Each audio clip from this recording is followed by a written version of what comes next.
Perkenalkan, nama saya Salsafira Rahmalia dengan NIM H04231102 dari kelas PKPC akan menanam pohon untuk memenuhi nilai UAS PAI. Pohon yang pertama adalah pohon mahoni. Sebelumnya, siapkan kubangan untuk menanam pohon. Kemudian, taruh pohon yang akan ditanam pada kubangan tersebut dan timbun dengan tanah hingga akar pohon tertutup.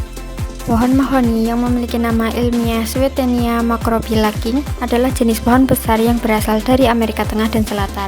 Pohon ini pertama kali dikenalkan ke Indonesia pada tahun 1872 melalui India dan kemudian dikembangkan secara luas di Pulau Jawa sekitar tahun 1892 hingga 1902 di daerah Jawa Barat, Jawa Tengah, dan Jawa Timur. Pohon mahoni dapat tumbuh mencapai tinggi 25-40 meter dengan diameter kayu hingga 125 cm.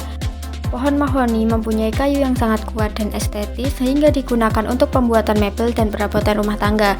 Selain itu, pohon mahoni dapat dijadikan sebagai tanaman peneduh jalan karena mampu tumbuh hingga puluhan tahun dan tidak mudah terkena hama atau penyakit.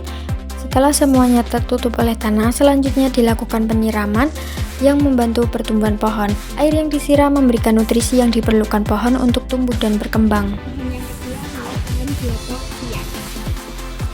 Untuk cara menanamnya sama dengan sebelumnya, yaitu menyiapkan kubangan untuk menanam pohon, kemudian taruh pohon yang akan ditanam pada kubangan tersebut dan timbun dengan tanah hingga akar pohon tertutup.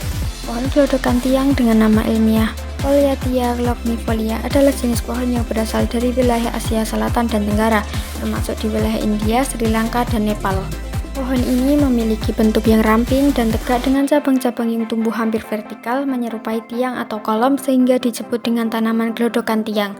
Pohon ini dapat tumbuh hingga mencapai ketinggian sekitar 10 meter sampai 25 meter tergantung dengan kondisi kesehatan tanah dan lokasi penanaman. Pohon ini sering digunakan sebagai tanaman hias di taman-taman perkotaan karena bentuknya yang elegan dan daunnya yang panjang. Pohon ini dapat menyerap berbagai macam polusi udara yang berasal dari asap kendaraan hingga pencemaran udara dari pabrik, sehingga sangat efektif sebagai pohon peneduh jalan dan mengurangi polusi udara. Pohon ini dapat menjadi tempat peneduh di lingkungan perkotaan dan memberikan nilai estetika pada area perkotaan serta menjadi habitat satwa liar seperti burung.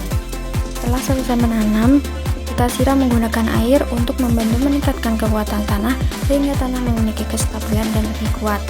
Tanah yang telah dipadatkan dengan baik akan dapat memiliki kekuatan dan stabil untuk menopang tanaman.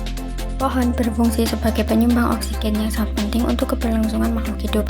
Pohon juga dapat mengurangi dampak pemanasan global dengan menyerap emisi karbon yang merupakan penyebab pemanasan global.